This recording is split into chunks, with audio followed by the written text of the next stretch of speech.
This episode is brought to you by Set for Life Insurance. Listen, docs, one of the first steps we took to pay off our student loan debt was realizing we paid way too much for our disability insurance. That all changed when we found Set for Life Insurance. They helped us with a customized insurance policy that met our needs and, most of all, budget. To learn more, check out setforlifeinsurance.com. This episode is brought to you by Physician CEO. Finally, a business program for busy doctors just like you. Get the skills of branding, marketing, entrepreneurship, and combine those with your gifts as a physician. Be known as a doc outside the box and define your future. Learn more at physician-ceo.com/DOTB. Welcome to Docs Outside the Box podcast. This is your official show looking inside the minds of cutting edge and innovative doctors. Think you'll find these stories in any medical textbook? Sorry. You're getting real life insight from men and women pushing the envelope beyond medicine. Ordinary doctors doing extraordinary things. Let's start now with your host, Dr. Nee Darko.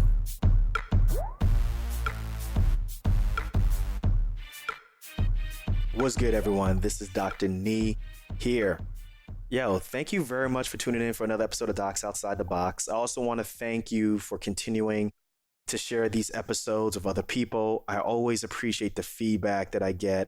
It is so much appreciated. Also, for those who continue to go on Apple Podcasts, mad props. I really appreciate it. We've had a recent uptick in the amount of reviews left on Apple Podcasts. You know, it really helps me to understand what's working for you, helps me to understand what doesn't work for you. And also at the same time, it makes it easier for new listeners to find out about the show based off of how the rankings are going. So please continue to leave reviews. I read each and every one of them.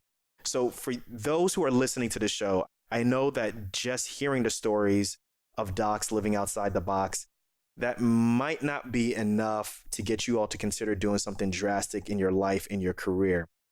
You may need more than just examples of living non-traditionally. These episodes, I know that they open your eyes to what exists out there non-traditionally, but it's actually the mindset, if you take and look a step deeper, that is holding us back, right?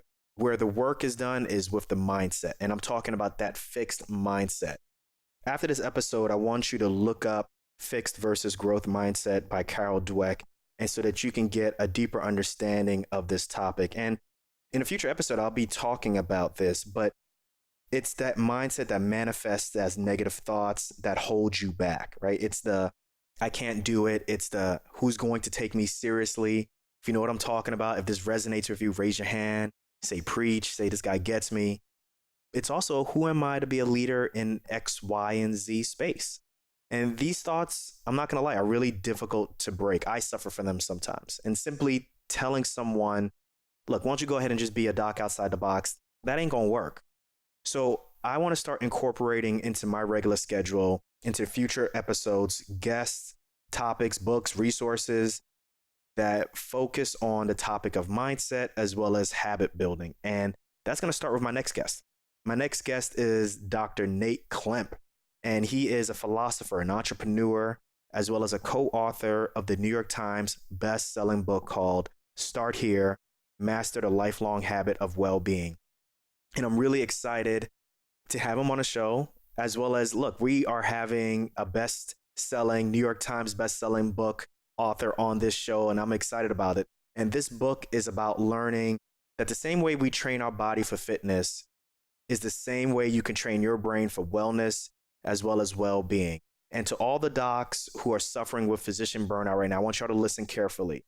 I've gotten a chance to read this book. This book is a major go. I've been able to take some of these techniques from this book and start my own personal revolution. Trust me, I definitely recommend this to you. But not just this book we're talking about, but we're also going to talk about how he co-founded what's called the Life Cross-Training System. And this helps people, helps systems develop habits. And it's using the best of ancient wisdom. It's using neuroscience and positive psychiatry to help people form habits. Okay. Currently, this is being used by select healthcare systems to help physicians battle burnout, as well as get peak performance out of them. So look, we are covering a lot on this episode. I can't wait for you all to hear. Remember, share this episode with someone who you think needs a mindset reset. And without further ado, I present Dr. Nate Klemp. Let's get it. So this is the first time ever I got a New York Times best-selling author, Nate Klemp, who's a writer, philosopher, and entrepreneur, and now the co-author of the New York Times best-selling book, Start Here, Master the Lifelong Habit of Wellbeing. Nate, what's good? What's up? Thank you for being on Docs Outside the Box, man. So great to be here. Thanks for having me. Really excited for the conversation. Yeah, I'm really excited about this because obviously, well-being, meditation, a lot of the things that are covered in this book, it's a big deal right nowadays, right? With everybody really focusing on having their own mindset, changing mindset. And, I was really interested to get your perspective, not just on your book, but also in how this can help physicians really pivot, right? And there's so many different ways that we can go into this. So I was really excited when you reached out, really excited to read your book. I'm still getting through the book, but I got through the majority of it, and it's a really great read. Awesome. Well, that's great to hear. Yeah. So let's start. The thing that I'm really interested in is obviously this book called Start Here. It's part of your Life XT training system. Before we even get into the book, can we just talk about your Life Cross training system, how that works with well-being, mindset, and so forth? And then we'll use that as a baseline to kind of start our conversation. Yeah, I think that's a great place to start. So as you said, the book is Start Here, but really the system of habits underlying the book is what we call Life XT, which is short for Life Cross Training. And the way we came up with that idea is about 7 years ago when Eric and I were founding the company and writing the book. What we wanted to do is essentially bring together the best of ancient wisdom. So that's my background. I'm a philosopher by training. We wanted to combine that with all these advances in neuroscience and positive psychology, which are validating the benefits of these practices. And then most importantly, we wanted to create a really simple, accessible, habit-forming system that anybody could use to take everyday life moments and begin to use those as opportunities to build some of these new habits of well-being and resilience. So that was kind of the beginning. And it was funny at the beginning, 7 years ago, P90X was like a big thing. I haven't heard much about P90X lately, but you probably remember P90X. I used it actually. Me too. Years ago. Yeah, I actually pulled my hamstring. We didn't put P90X, so it didn't work for me. Let me guess, you pulled it on the plyos. It was the karate thing, the Kempo. Oh yeah. Okay. You had to do all these kicks, and so anyway, so I pulled my hamstring. But what was really interesting about P90X from kind of a fitness perspective, we thought anyway, is that they took all these different exercises, and it was based on this idea of muscle confusion that, you do some yoga, you do some strength training, you do this, plyometrics, et cetera, and you get the benefits of all these different practices. And we really thought, this idea of cross training should extend beyond just physical fitness. And, the more we learned about these practices of mental and emotional fitness, we started to see there's no difference between the way you train your body and the way you train your mind. And so why not use that same paradigm when it comes to building greater resilience, improving our well-being? And so that's really like the genesis of this idea of life cross-training, is this idea that, we can take we actually have 9 practices in the book, but we can take different practices, all of which have a slightly different set of benefits, and we can kind of get the best of all of those and put it in a program, make it simple, easy to use, and give people a way to form habits out of those practices. Now, that's a big deal, though, because as I was reading through your book, there's this notion, almost dogma, that once the brain kind of reaches adulthood, like there's no other changing. There's really no ability for it to kind of elastic or plastic in a sense. So that's kind of going in the face of that, right? Yeah. And I mean, it's interesting because I feel like this idea of neuroplasticity has become pretty mainstream. And on some level, a lot of us who are, reading the latest articles and things like that, we understand this. And yet a lot of our intuitions, I think, are still stuck in this paradigm of like the fixed brain, right? When you think about, oh, well, I'm just not a very happy person, or I'm just not a very resilient person, or that person's really resilient, that person's really happy. There's an intuition underneath those kinds of judgments that says, you're kind of fixed. You're locked into a certain state of mental and emotional fitness. And as you said, the research in neuroplasticity undermines that. And really our book and our program is an attempt to give anybody the opportunity to really test that for themselves, to go out and see, if you incorporate some of these practices that have been shown to change the very structure of the brain, you can, and many thousands of our participants have done it. My whole life is like an experiment in this. I've been testing this out for like 10 years. I've experienced this firsthand as well. Let's talk about your past, because I think according in the book, like you had a situation where you ended up having to use some of these techniques to kind of move past. You had an accident. Let's hear more about that. Yeah. So we work in healthcare and we work a lot on this idea of physician burnout. And I like to say I've never been a physician, but I have burned out. And so, for me, the way it happened is I was getting a PhD in philosophy. I sort of thought that philosophy was going to be my pathway to living the good life. And, I'd read Aristotle and Plato and Thoreau and, just become kind of a person who was thriving and that sort of thing. A Renaissance man. Yeah, Renaissance man, exactly. It didn't exactly turn out that way. Like I got to the end of graduate school and I was just a mess. I mean, all my fellow grad students were a mess.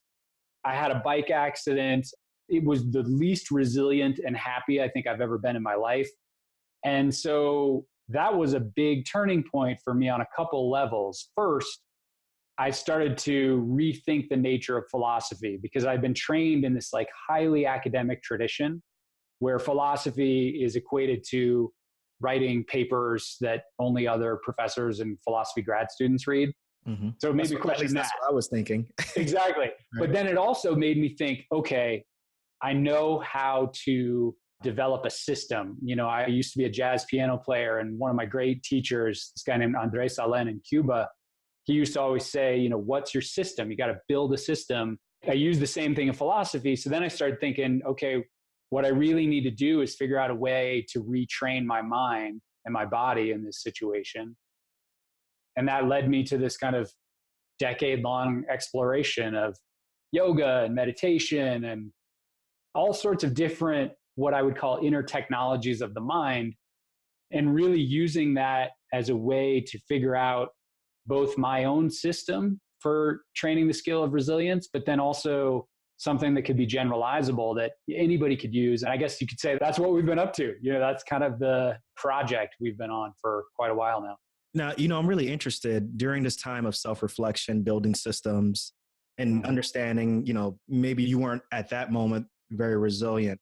Did you ever find out what exactly was that one thing that was causing you to be burnt out, or that one thing that was causing you not to be, as resilient as you thought you were before your accident, or even before you realized that you were burnt out?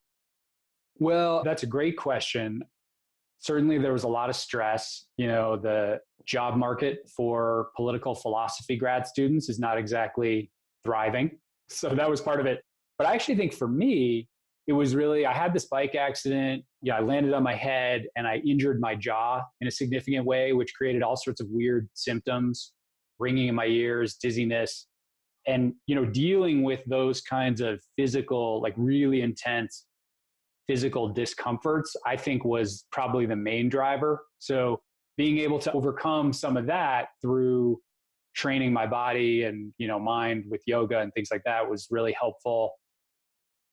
And, it gives me a lot of compassion for people who have significant injuries. I think it really has both a physical and a psychological effect when you're not able to do the kinds of things you used to do, and recovery takes a long time.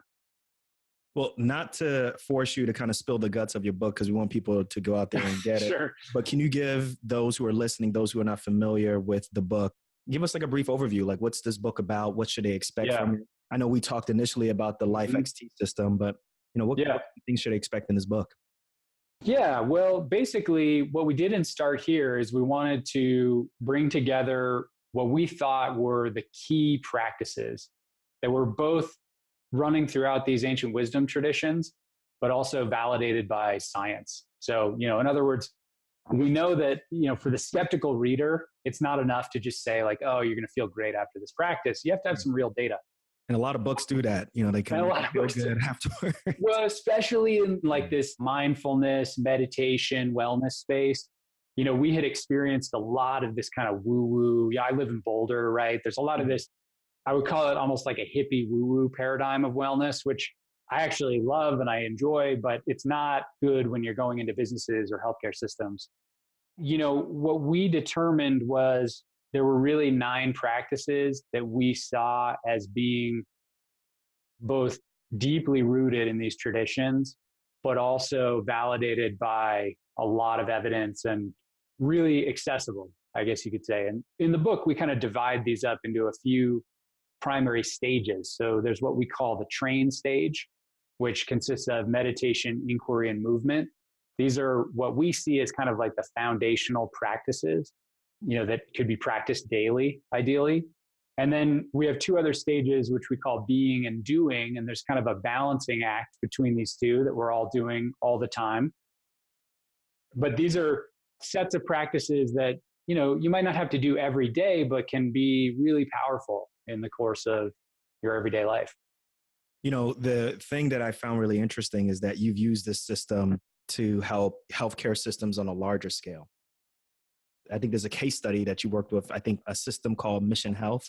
Mm-hmm. And I guess before Mission Health realized that 50% of their physicians and nurses were symptomatic of burnout, had some type of form of exhaustion. And I guess your goal or the company's goal was to try to find some type of wellness program to help them face those issues a little bit easier.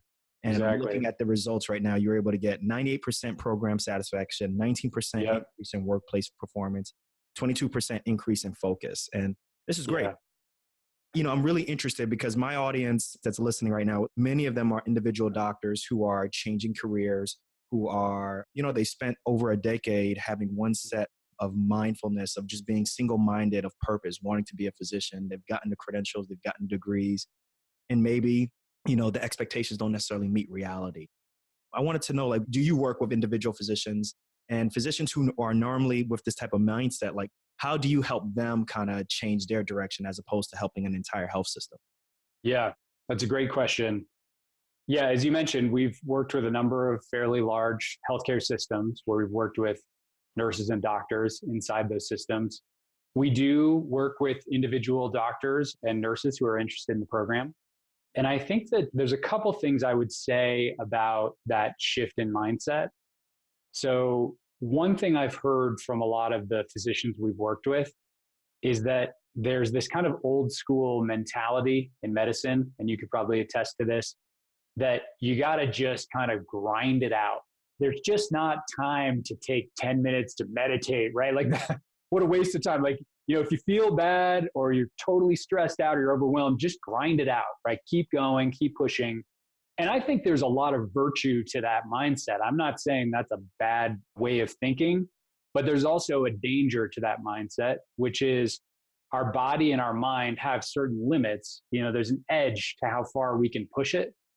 And if we push beyond that edge and we fail to do the kinds of practices that help us kind of build resilience and raise our threshold for stress, the result is burnout, right? And this is something you're hearing about all the time in conferences. This is a huge deal, right? So we know that this happens, right? That there's no controversy over, is burnout possible? Yes, it's definitely possible. So one piece of the work we do is to kind of offer an alternative perspective that says, yeah, we can push really hard and we can work really hard, but there are certain practices that are pretty time efficient that we can weave into the course of our day that allow us to get even more out of our work. And at the end of the day, feel a little bit more relaxed, a little bit more calm. And so that's, I think, one key shift in mindset. The other thing I would say is this applies both to physicians and lawyers and everybody who we work with, because we work outside of healthcare as well, which is, I'd say 20 years ago, the paradigm was time management. And everybody's trying to figure out how to manage time better, Stephen Covey, this kind of stuff. Then there's this whole sort of next wave of how you manage energy, and there's the energy project and really cool ideas about, it's not just about your time, it's about how you manage your energy. Great paradigm. I think the new paradigm that we're in now, like the cutting edge, is how do you manage attention? In other words, how do you manage your mind? Because over the last 12 years since the smartphone comes in play, right? All of a sudden we are flooded with way too much information. We're addicted to our phones. There's all these notifications happening constantly. If you're a doctor or a nurse, you got the EMR to deal with, right? So how we manage our mind and our attention, I think, to me, is the problem of our time. And that's really the other thing we're trying to look at in our work with physicians is how do you manage your mind and your attention more skillfully? Because if you can do that, I mean, there's huge opportunity there for getting more done, for being less stressed, more relaxed, et cetera. You have an interesting take on it, though. So you believe that, our minds weren't really evolved to take this much notifications and this much digital information. Yeah, well, so one of the things we write about in the book, and this is one of the themes of a lot of the contemporary neuroscience coming out, is to say that, really our brain was set up for this kind of prehistoric set of conditions where, one neuroscientist calls it like Velcro for the negative and Teflon for the positive. So in other words, the brain is set up to really fixate and remember those bad things. Because if you're on the savannah and you know that there's a lion or a snake behind that rock over there, you really need to remember that. That's more important than remembering like, oh, it's going to be a beautiful sunset this evening, right? Because one of those things is going to dictate whether or not you live another day. The other is just kind of, it's nice. So there's this whole wiring that we have, this fight or flight response and the whole kind of way in which our body and our mind reacts to stress that's designed for this kind of like occasional short-term stressful situation, like a lion coming at you, right? The problem now is that we have these kind of mildly stressful situations or reminders happening 1,000 times a day, right? So, and it's activating the very same system, the same neurobiology. And so that can become a real problem, right? Just in terms of sort of overtaxing the nervous system and leading to things like anxiety and burnout and depression, all these things that, are on the rise. I think it's no coincidence that there's been this huge rise in mental health issues, while there's also been this change in the way we interact and communicate. Leading a big deal. I wonder if a big issue is like comparing yourself to other people. And once again, back to that whole concept of just like the expectation of what my life is supposed to be is not really meeting that reality. And someone put up like a perfect Instagram post or Instagram, Facebook post. And, I like there's a part in your book where you talk about, they've gone on vacation and they put all this stuff on Facebook, but you don't really know about the stress that it took to plan this vacation. Or now that they're back at their regular 9 to 5, what's that stress? That's not being posted on Facebook. Exactly. But it's this comparison that I think is, I don't know if that's the primary issue, but I think that's possibly at the root of a lot of unhappiness that we see now. Yeah, I mean, we like to talk about it as you go on social media, for example, and you're watching the highlight reel of everybody else's life. Right. Meanwhile, you are confronted with the full picture of your own human suffering. And, you have good moments and bad moments, right? And challenges.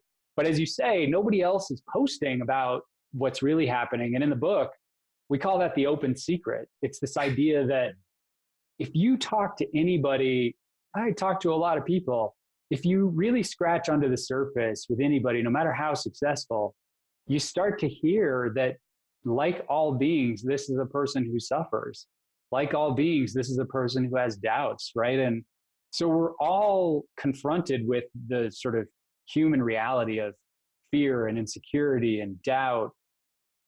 And yet, as you say, when it's veiled over this kind of polished way, it can be really isolating. And as you said, there's a lot of research that's been coming out about social media in particular, and especially with adolescents, just the harmful effect of that comparison. Right. And now a word from our sponsor. Meet Dr. Arthur Cummings. He's a busy ophthalmologist practicing all the way in Dublin, Ireland. Recently, he finished Physician CEO. Check out what got him to jump on the transatlantic flight to participate in this program. My initial response would simply be, just do it. This is one of those programs that is so good, it's very likely to be the best education you've ever received. And you realize then as a physician how little we really know about our businesses, even though we're running businesses that are quite large. And the level of training is so fantastic, the education is so good, the faculty is immaculate, and you're in a group of people who are like-minded. So just the entire environment is an amazing learning experience and really a good incubator for growing your practice. So if you're a physician who's looking to start your own venture or even lead your practice or department, then you can't afford to miss this opportunity. Class is filling up. Learn more at physician-ceo.com/DOTB. I didn't tell you about this before, but I'm actually interested on your take and if you would be willing to do like a scenario on the show. Oh, yeah. You can kind of take someone through the process. I want to put myself on Front Street because I want to put myself out there. So I'm going to tell you about myself, and then I want you to kind of take me briefly through this system and let me know exactly what I can do to kind of change my mindset. So basically, I love it. I am 40. I grew up wanting to be a kid. I grew up in New York City, wanting to be a kid. Cosby Show was big for me. Doogie Howser, MD, all of those different things were big for me. And it wasn't really the fact when I was younger that I wanted to be a doctor. It was just like that lifestyle for me was what I wanted, right? I wanted the wife, I wanted the kids and all those different things. And then obviously as I went through school, you know, reinforced all the different things about being a physician that is really amazing. And got to that point, jumped through the hoops, got through the hurdles, became a physician, and just wanted more and realized that I wanted more and more and more and was not really smelling the roses, missed all the different funerals missed some funerals, and, you know, great times of weddings and all those different things. But realizing that, you know, there's a point where, you know, maybe I want to challenge myself more in different ways that are not really related to becoming a physician. There's more to being a physician. I'm not just a doc, right? Yeah. And it's been a slow process, but I'm going through a situation right now where I'm wondering, you know, I would love to spend more time doing my podcast. I'd love to spend more time doing other things, but I always know that it's very easy to go back to work as a physician. It takes a lot of time. I don't have as much time to spend on other projects. So I want to know, like, if I was sitting in your office or if I was, you know, going through this system, this is literally 15 years, over 15, 16 years of habits and so forth. Like, how do you break that? What are your thoughts? How do you do that? Yeah. I love it. This is great. I love that we're doing I call it playing with live bullets. So I mean, I think that a couple things I would say. One is, you know, as I mentioned before, there's 9 practices in this program.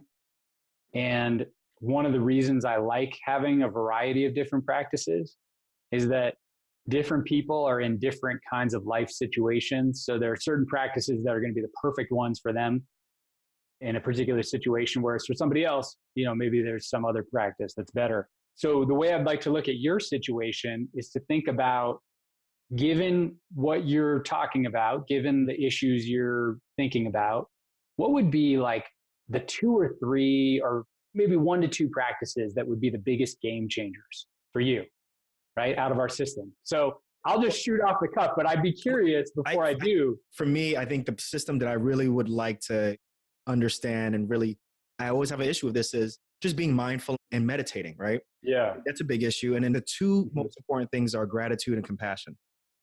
Those are the things that for me are like, I think if I understood those situations a little bit better, it'd help me to understand my current state and realize that that is okay. And I can change positions and I can make sacrifices and so forth. Yeah. So gratitude, I think, is a big deal. It's probably the most time efficient practice that I know of, just in the sense that 15 seconds of gratitude, we do it in my house at dinner every night.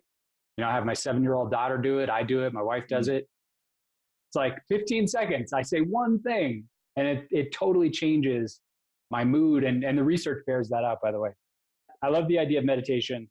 The other one I would throw in the mix for the particular dynamic that you've described is this practice that we call inquiry, which to me is one of the most challenging, but also one of the most powerful practices, I guess you could say, in our program. And the basic idea of inquiry is that, you know, we have all these stories about our life and about who we are and about what's working and what's not working. And when we start to peel back those stories, when we start to kind of like question some of those thoughts, we often start to see that that's not really the full picture, that many of those stories aren't actually true, right? So for you, what I think could be really interesting is to start to look at some of the stories that came up. Like, you know, one of the stories I heard was, I should be spending more time on this podcasting and other stuff, but, you know, it's hard to do that. So it'd be interesting to question, like, should you be spending more time on this podcast? I don't know. And we have a whole process for how you do that with 4 questions and a turnaround that we can go through. But I've found that to be kind of interesting because, like you, I'm actually 39. I turned 40 in a couple months. Welcome to the club. I kind of went through a similar traditional track of I was going to be a professor, and I was a professor. And then I realized I had some slightly different interests, and I've been kind of figuring that out. And I find that the story sometimes is really what gets in the way. And that if I can start to see beyond these kind of fixed stories that are very habitual, as you said, they're kind of stories we've inherited from parents and relatives and our social conditioning, it can be really liberating. So anyway, those are some thoughts. I appreciate that. The other thing is obviously meditation is one of the basic foundations of this system. That's the foundation of the habit of well-being. My question to you is, for people who are beginners, people like me, people who are just listening, can you take us through how you meditate? Sure. What's the way to kind of get to that point where you're doing it? Yeah, obviously you're not an expert, but to the point where you are not looking at this and, being flippant about it. How do you get serious about it? Yeah, that's a great question. First thing I would do is read a little bit about the neuroscience behind meditation. And I say that because that's how I ultimately got hooked on the practice. I had tried meditating quite a bit, when I was a kid and at various times in my life, and it never really stuck. And once I was able to see the benefit clearly, that like, oh, if I do this for 10 minutes or 20 minutes or 30 minutes a day, these changes are going to happen. So, there's going to be a shift in activation from the right to the left side of my prefrontal cortex. That's associated with happiness, greater well-being, less rumination, less mind wandering, more presence. Once I started to see that like, this isn't just some weird spiritual shift that's happening. This is like an actual neurobiological shift that we're doing. That gave me a lot of motivation, because motivation is important. Meditation is not the most fun thing. I like to say when we do talks and stuff, the idea of taking 10 minutes to sit with your eyes closed and do nothing sounds like torture to a lot of people. So you got to kind of have a reason for doing it. You have to have a good why. Once you have the why, then it's really just a matter of making sure you're doing the practice without falling into some of the traps. So one of the traps that people fall into a lot at the beginning is this idea that like, oh, what I'm doing in meditation is I'm trying to like get rid of my thoughts or like clear my mind of thoughts, I go through that trap all the time, actually. And so then you're sitting there for 10 minutes or 30 minutes and you got all this stuff happening, all these stories about the past and the future and this meeting and that and blah, blah, blah. And you can get frustrated and be like, oh, well, this is crappy meditation. I'm not doing it right, et cetera. The truth is you are doing it right. There's no way to get rid of thoughts short of a lobotomy or, certain kinds of drugs, right? So really what meditation's about, and this is one of the things we talk a lot about when we're working with beginners, is cultivating a certain kind of focus and awareness where you can start to see when your mind gets swept away by one of these thoughts about the past or the future. You notice that, you shift back to an object of concentration, which is generally the breath, the sensation of breathing.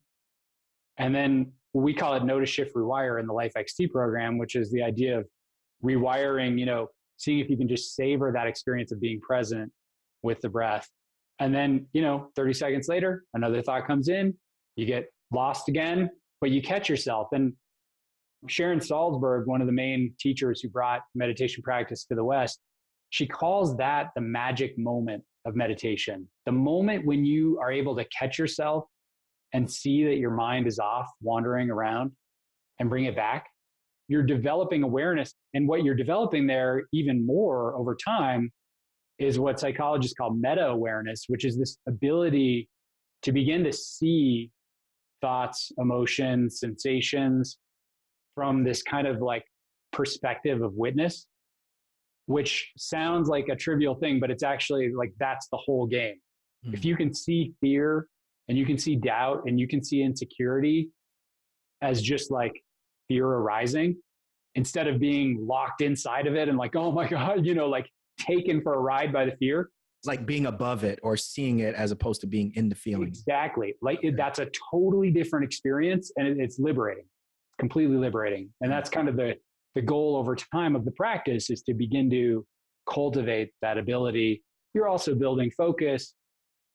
There's a lot of things you're doing, but that's one of the key things. One thing that I'm really interested in is, everybody's been talking about this term all the time, especially now that everybody is talking about mindfulness and changing, people are changing their careers, or people are becoming more financially independent. So they're learning to be more minimalist and so forth. The concept that I mentioned to you before, which is gratitude. You hear it all the time. It's like a buzzword, gratitude is. What exactly does gratitude mean? Like, you know what I'm talking about, right? Because people talk about it all the time, but I don't know if everybody really understands that concept. What does that mean? Well, if it's okay with you, I would like to cite my gratitude mentor, which is my grandma Hilda, who died a year and a half ago. She lived to 97 years old. Wow. And there's been a lot of science on gratitude, but I actually think for me, she was the world's leading expert on the practice. And she used to say, gratitude is appreciation for what you have, not what you wish you had. She was from North Carolina, so there's a little Southern twang in there. Okay. What you had, not what you wish you had. And, she didn't have a PhD, she didn't study neuroscience, but what she knew is that it's kind of shifting from what the mind habitually does, which is, thinking about if we could control reality and change things, wouldn't it be nice if this happened and that happened? And, I made more money and I had a nicer car and the what ifs. Yeah. My wife didn't nitpick me as much. And, all these things, right? Mm-hmm. It completely distracts us from what we actually have. So I think that's, to me, the essence of gratitude. And Epictetus, the Stoic philosopher, interestingly, has a quote that's very similar to my grandma Hilda. So, it's not just her. There are other luminaries who have a similar perspective. Now, I want to ask you, if we got an opportunity to kind of boil this down, because we talked about a lot of different things. Right? Yeah. There's three actually major steps in your book, 3 major steps in your system. But, for the sake of this podcast, if we can boil this down to one important point, what's the one thing you want everybody to walk away from this episode? I think the most important concept is the one we've really put at the core of this program, which is the idea that I mentioned before of notice, shift, rewire. We even shorthand it sometimes to NSR. And that's such a big idea because really, I think of that as that's like the underlying algorithm that you can use to build any habit, right? The idea is, noticing is that step of awareness, seeing that you're caught up in some stressful thought or seeing that you're about to slip into some destructive habit. Noticing is really what gives us freedom and choice. And then the shift is really the move of reorienting attention to something different. So in Life XT, there's all sorts of different practices. It could be, simply shift my awareness to what's happening right now in the present moment. I'm going to shift my awareness to the one thing that I'm grateful for right now. I'm going to shift my awareness to a little bit of compassion for myself instead of constant judgment, right? There's all sorts of different... That's a big one. That's a big one, exactly, especially in medicine. Mm-hmm. So there's all sorts of different things we could shift it to, or you go outside of the Life XT program, the shift move could be, I'm walking by my pantry and I'm about to just devour a bag of potato chips. My shift could be, I'm going to go pick up some like carrot sticks or something like that. So the reason I think this is such a powerful sort of underlying idea is that it can be used for any habit, anything we're trying to train that involves creating new habits and conditioning the mind in a different way. You have that notice step, you have that shift step. And then the final one, which is the easiest to skip over, but it's really important, is this idea of rewire. And that's the idea of just taking a moment to savor the new experience. Or another way of putting it might be taking a moment, we're creating new neural pathways in the brain, and we're trying to turn those into a superhighway using the basic insight of neuroplasticity, right? So savoring is almost like that step of really encoding this new habit deep into, the neural pathways of the brain. Or if you want to talk about it in a sort of non-neuroscience-y way, it's just savoring. It's noticing how much different life is when I feel grateful than when I'm pissed off at everybody, right? Like how different my life is when I hear the birds outside because it's spring than when I'm like totally obsessed about some email I sent and what's that person going to say when they react to it or whatever, right? It's just noticing that we have this amazing power to shape our experience. So notice, shift, rewire. That's like my takeaway point. No, I love it. I love it. Like I said, this has been a really good read for me. I'm still getting through it, almost done with it.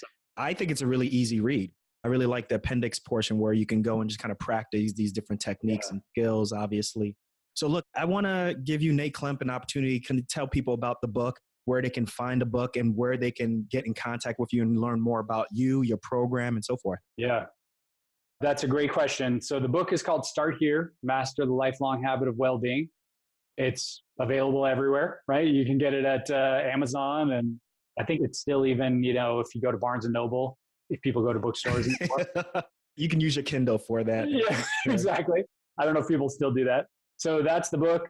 The program, Life XT, which we do at, our main focus, I would say, is businesses in healthcare, law, and consulting.